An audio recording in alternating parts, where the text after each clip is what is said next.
once to my YouTube channel. My name is JOAN.K, and I'm very happy to be back here. And today I'm really excited to continue talking on our series that we are on, preparing for marriage. However, it is not limited to the young girls only. It can also, there are some things that you can relate and they go either way, like on the side of the men and on the side of the girls. So whatever that works for you, please utilize. So today I want us to talk about mainly the fears. Like, there are some things I've been majorly talking about: you preparing yourself, your sexuality, your work, mainly about the girls preparing themselves for marriage. So today I just want to talk about some of the inner things that have been hindering you, all like things that you have put up with that like you knew about or you don't in your subconscious. So let's get right to it.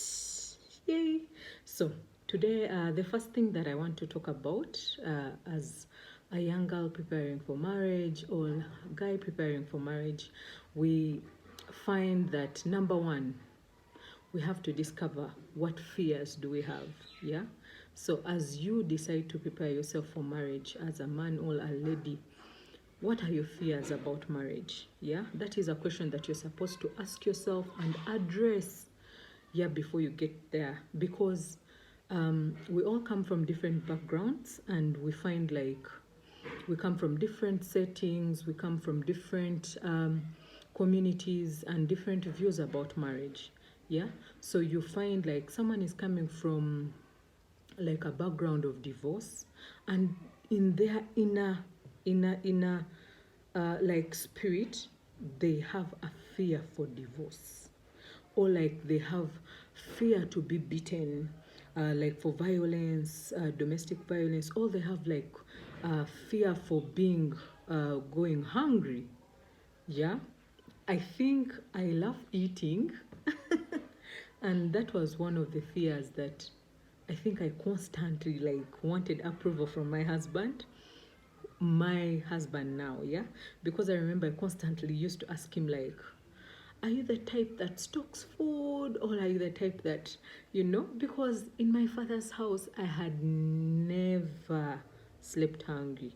Like, it has never happened. So I grew up with that fear of, what if I get a man who cannot take care of me? And that is a fear that I addressed to him earlier, and I'm like, me with hunger tetukwatagana, so that was my personal fear. But you might be having different fears. You some have fears of maybe they were raped when they were children, and so you have that fear of what if I'm raped again?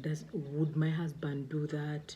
Like, different types of fears. So as a young girl who is preparing for marriage, or like you might have fears from being from broken relationships, like your past. You've had children with different men and they're all disappointing you. So here comes a guy who's telling you he's ready to marry you, but you have that fear of, what if he's like the others? So one of the things I can advise you as a young girl getting prepared to get married, or as a man, please make sure you face your fears, address them, and get to know, like, let the man or the woman know what your fears are, so that they can always uplift you. Like, when something comes to trigger that fear, they know where you stand and how to deal with it. So as I've said before, one of my issues was hunger, and I addressed it, and I'm glad that things are the way they are. So, and then another thing would be being desperate. And one thing I've seen is that when it comes to the thing of getting married, I feel like the men get an upper hand.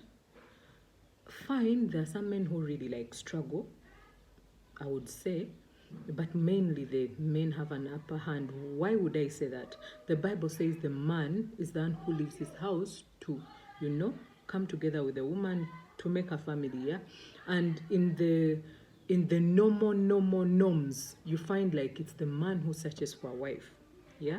And we women are there just to be told like I want to marry you or something. We don't have that option of you. The option is there, yeah, because like in the Western world, if you date for long, you find like a woman just comes, kneels down to a man and he says, will you marry me? So it's up to the man to agree or not, yeah? But when we go in the culture, how we were raised, like the culture and the norms, the way they were, it is always a man who always does that, like chases after the man. It's in his nature to hunt for that lady. So, and we women are left in a position of either being desperate, or we have to find a space inside of us to be sober, like to wait, yeah. And today we were discussing with my husband, and there's this example that I came up with, and it went like all the way, yeah. So my husband was talking about desperacy, and I'm like, honey, it is different, yeah. Imagine you walk into a supermarket, yeah. As a man, you have the money, and we the ladies are the different brands that you're going for, yeah. So as the man, you have gone to shop maybe for detergent. Going to the shelf, you have Omo, you have Ariel, you have different brands, yeah. So imagine the power the man is having in that position, and look at these brands, yeah. If those brands would talk, like if Omo would come out, would be like, me, please take me. All area would be like, no, I remove the stains better, and like they would be fighting each other, but they are just there, and it's all up to the man to say, I think area will work for me better, or I think Omo will work for me better, and he takes a pick of what he really wants. And we, the women, are left in that position.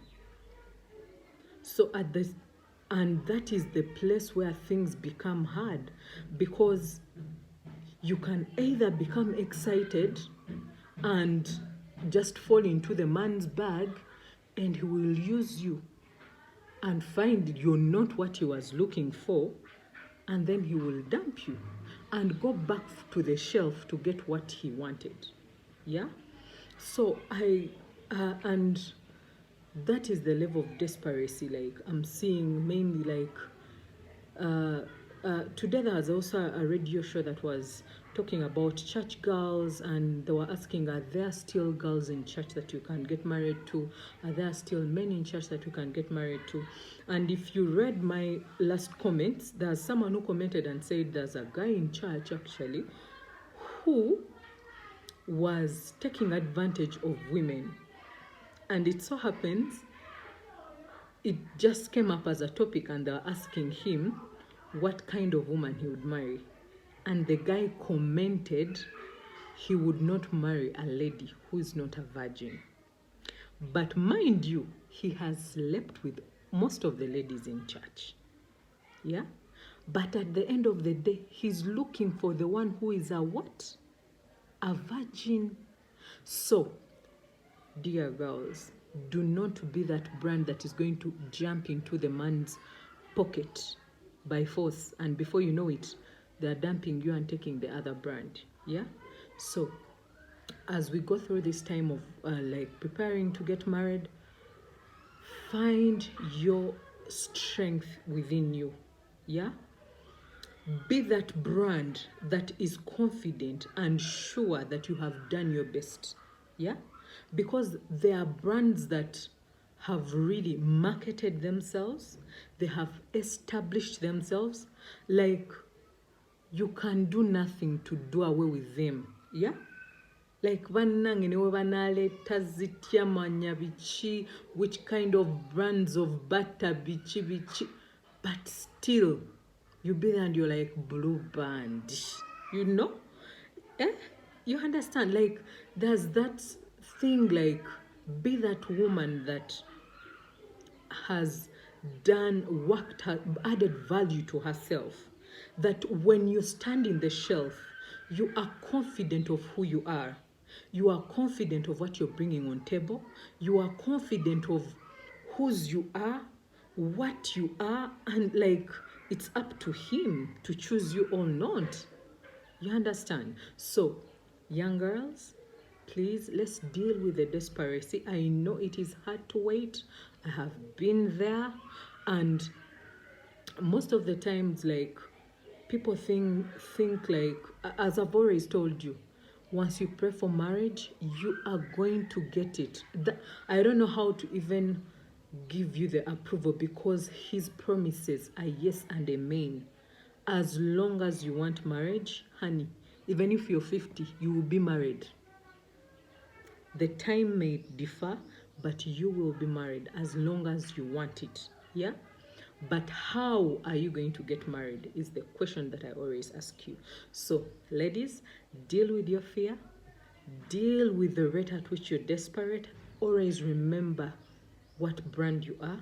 Don't just jump into a man's pocket so that he takes you to the cashier and pays you out, comes in, uses you, dumps you, goes back. Because most cases you will buy like a toothbrush, you find like it's not good. Oh, the bristles are not good. You go back and buy another one.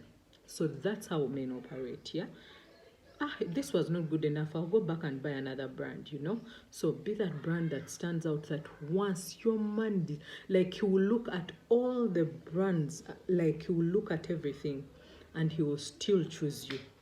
That even when you go guamu or munyo in your old age, he will still be like, mfanaye. Yeah? Okay, then lastly, I always talk about only 3 points. So lastly, I'll talk about the reputation. Hey, my ladies, oh, girls, your reputation will always run after you. Toina wogenda kwekweka, toina. Your reputation will always run after you. You see all those sneaky things you're doing? Once you get married, my dear, hey, they will come knocking on your door. Yeah, they'll come knocking on your door. So it doesn't matter like what, like that is like, it doesn't really matter right now, like where you are. You still have room to improve yourself, yeah? But if you have decided that you're trying to get married and you want to be married, right now is the time that you can change your life for better. You can make decisions that are sensible and turn your life around, yeah? Because I notice most girls who are preparing to get married still struggle, yeah? And it is normal. Everyone struggles. We all struggled, yeah? But make up your mind, because abasajja bo webakise nabo bajja kusangayo mu bufumbo. You know? One day or one time you'll have to explain to your husband, yeah? I'm not saying like, I'm so glad when I met my husband, one of the things he said is that I don't want to know about your past. And man, he lives his life. I know he must have done background research on me, because we dated for over 4 years. But he doesn't want to know. And even when you try to bring it up, he's just not interested. But there are reputations that will come back where he's like, I had this, how did it come about, you know? So ladies, before you do all those small things, abortions, all those things will catch up with you, because ojja kambufumbo and you cannot get pregnant, and they're asking you why. You're just there. Before you know it, they tell you have scars on your uterus. How? You understand? So let's watch everything that we do.